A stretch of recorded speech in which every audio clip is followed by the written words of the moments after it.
बुढ़िया के पास एक बाग था जिसमें बहुत अच्छे अच्छे और अनेक प्रकार के फल लगे हुए थे। उस बाग की रखवाली बुढ़िया ने एक चिड़िया को दे रखी थी। बुढ़िया जब घर चली जाती तो चिड़िया भी आलसी होने के कारण जाकर के सो जाया करती थी। उसी जंगल में एक कौवा भी रहता था। कौवा बहुत होशियार होता है, ये तो सभी लोग जानते हैं। कौवा जब देखता था कि बुढ़िया चली गई और चिड़िया सो गई तो कौवा चुपके से आता और उसका फल लेकर के भाग जाता। फिर बुढ़िया आती और देखती, अरे मेरा फल गायब हो गया, फिर तुमने रखवाली ठीक से नहीं किया।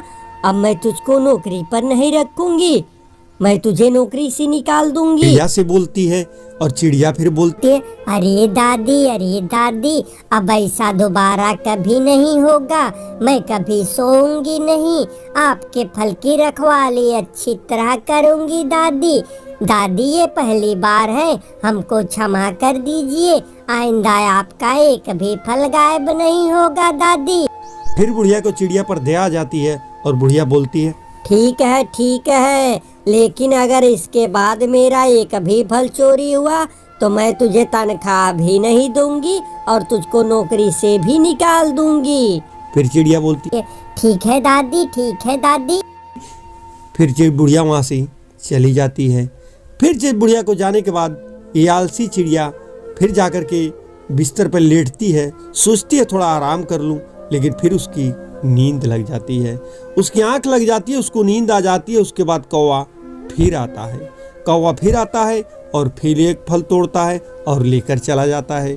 उसके बाद फिर बुढ़िया आती है, फिर देखती है मेरा फल गायब हो गया, फिर चिड़िया पर बरसती है, मैं तुमको पहले क्या कहकर गई थी कि मेरा एक भी फल गायब नहीं होना चाहिए, एक भी फल चोरी नहीं होना चाहिए, लेकिन तुमने ठीक से रखवाली नहीं किया। मैं जानती हूँ तुम आलसी हो, सो गई थी, इसीलिए कोई आया और मेरा फल चोरी करके लेकर के चला गया।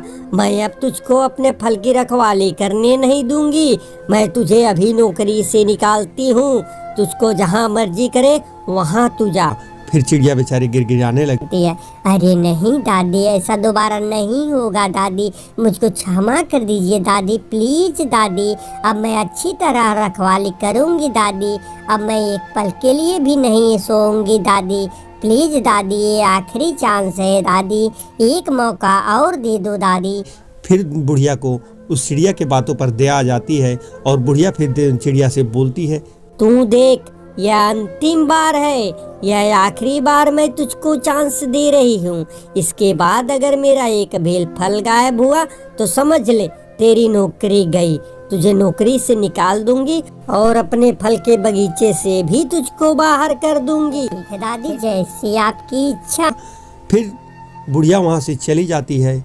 यह और तू नहीं सोचती है कि आज मैं सोऊंगी नहीं, क्योंकि मैं सोती हूँ तो फल चोरी हो जाता है और अगर इस बार चोरी हुआ तो दादी मुझको नौकरी से निकाल देंगी, फिर मैं कहाँ जाऊँगी।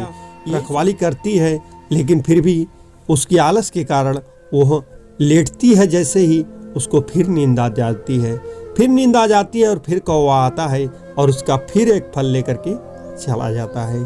फिर दादी आती है और दादी फिर चिड़िया पर बरसती है, मैं तुमको पहली बार बोला था कि दोबारा ऐसा नहीं होना चाहिए, तुमने बोला अब नहीं होगा, फिर मेरा फल चोरी हो गया, फिर मैंने दोबारा भी तुमको बोला कि मैं तुझको नौकरी से निकाल दूंगी, मेरा एक फल चोरी नहीं होना चाहिए, फिर तुमने बोला नहीं होगा, फिर आज चोरी हो गया। अब देख, ये तीसरी बार है, मैं तुझको अब तेरी बातों में आने वाली नहीं और मैं तुझको क्षमा करने वाली नहीं। अब तू एक काम कर, अपना बोरिया बिस्तर बांध और तू यहाँ से निकल, मेरे जंगल में, मेरे बगीचे में मेरा फल रखाने की तुझको कोई जरूरत नहीं है। चिड़िया बड़ी मायूस होकर के उस जंगल से चली जाती है। तो दोस्तों, इस कहानी से हम क्या सीखें कि आलस बहुत बड़ा दुर्गुण है।